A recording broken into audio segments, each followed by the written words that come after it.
कुछ नहीं हो कहबो हां तो वो ब्यास के भी मौका ना लगी ना तो गाना ही सादा हो जाई। हां इहो कहबो ये मौका लागल ए बेंजू वाला बाड़े एगो हां अच्छा बेंजू वाला काहे कहल जाला पूछो काहे इनका लगा माइक नहीं ना कुछ बोली है ना गूंग होला लोग हम से के बाबा से गाना ही रहे हां अच्छा गड़वा आ जाने की पेट झरे लागल इनको लो 7-8 बजे के समय रहे सवेरे के हां अब भइल के नहीं कौर मरमे कौर बा हां तो बबे के यहाँ बिलम जाए के हां गाड़ी पर हमने के बिलमला का मतलब तो सब बुझता नहीं हाथी के खर्चा लग हां तब वो दिन रोकर नहीं जो हम कमलबास बबे के यहाँ हां छोरा ले ले ए बाबू 3 सवांग थाक कर ले फ्रूटी ढोवत बाबा तो लाभ ले ले मैंगो फ्रूट चलत रहे जब पिए खाए वाला ब्यास नहीं के तो मैंगो फ्रूट चले यस पाइप डाल के 3 सवांग थाक के हाँ है बोल दी हलू जाई ना तो दुकानदार का लगा फोन होता तो वो कहता हमारे सांझी खान के लिए स्टॉक लो तो खाली हो गई बाबा माफ करी सब हाथ जोड़ दे बेंजू वाला सब हेल के बबुआ बबुआ पेट झरता अब शेख बाबा सुत गइल बनी ए गाड़ी निकालो निकालो बैठाओ नहीं जा हां मेहरवा ले कहनी जा कुतुबुद्दीन डॉक्टर साहब तुम दिन कुतुबुद्दीन डॉक्टर साहब बड़े अच्छा तो कहले कि देखिए अंग्रेजी दवा चलाना ठीक नहीं है, लगातार प्रोग्राम है। रात प्रोग्राम में पनीर चला था, हम कहीं प्रोग्राम में ना तिवारी जी के यहाँ चल रहा हूँ। अच्छा तब इसका मतलब बहुत ज्यादा खा लिया है। नींबू का प्रयोग किया जाए। अरे हमको अच्छा बात बा ठीक हो जाए जी जी जी बड़े बड़े नींबू 5 गो कीन के अरे बबुआ अनीस अल्लाह तो खाना में कर अनीस अनीस बाबू हाँ अल्लाह तो सीधा साधा दिमाग के हमें प्रोग्राम में निकले के बेरा हाँ जगह लागो लादल गई लादल कोई बस तब पूछने की आई अनिश सब ठीक बड़ा हो ब्याह जी ठीक बा हाँ पेट झरत तल कब्ज हो गइल आराम बानू बानू कहले के ब्याह जी ठीक बा ठीक बा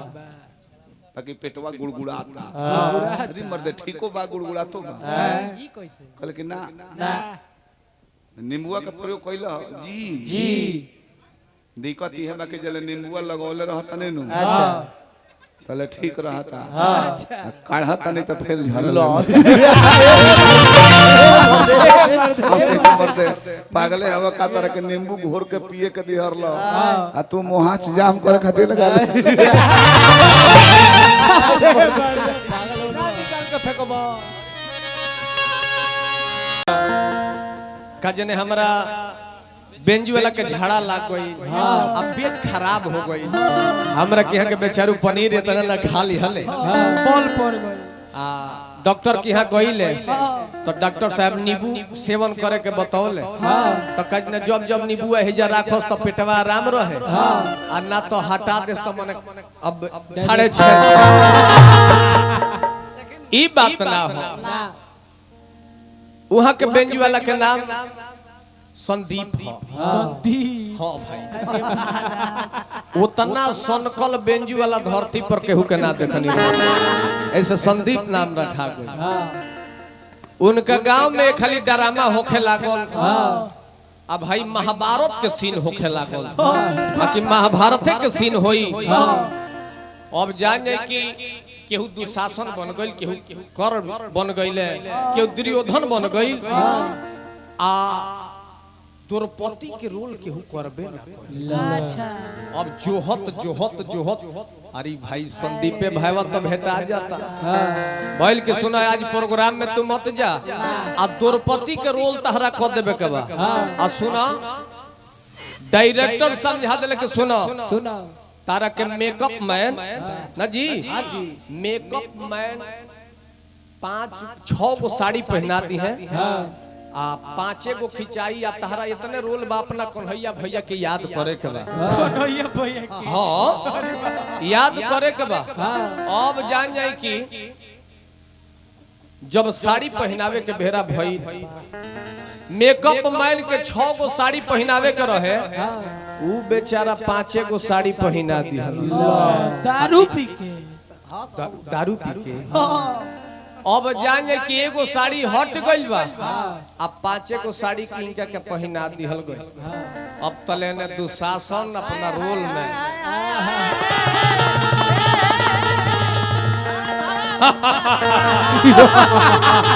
पंचाली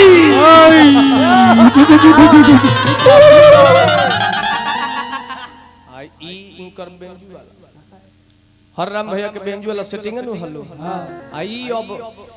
हे कन्हैया हे कन्हैया हे भैया हे भैया हे भैया हे भैया आ तले दुशासन फेर आइल बा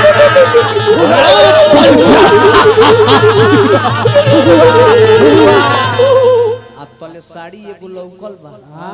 दुशासन के कहे करे कि तू 5 गो खींची है एगो साड़ी छोड़ दी हो अब पहिलका दूसरा का खींचता दुशासन डायरेक्टर देखले कहले कि आज दादा ई तो एगो साड़ी छूट गइल बा आ 4 गो साड़ी खींचे के बा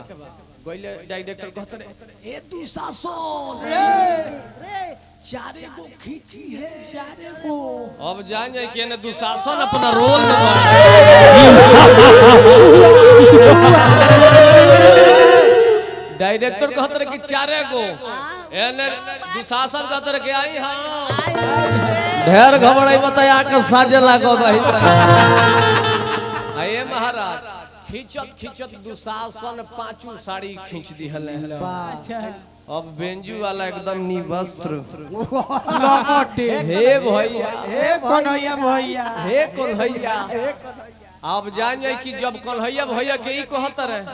डायरेक्टर कहत रहे कि खाली कन्हैया के ध्यान देबो आ नीचे में मुदैया लौकता अब जान जाई आज लाज के मारे बेंजू वाला आगे जाता रहे पीछे गइले बाप रे बाप हमने कि यहाँ खूंटी नु बांस के तहत बनेला होता यारी बाप रे धनी हो जे पीछे मुहे गइले का जने हाथना बांस के खूंटी का जने कामना देह में लुकाई ले 1.5 महीना दिन बेचारा बेड रेस्ट मैं सजिंदा मिल के मलहम तैयारी करे लो भाई ना चाहिए लेकिन आई तो हनुमान जी से कह चले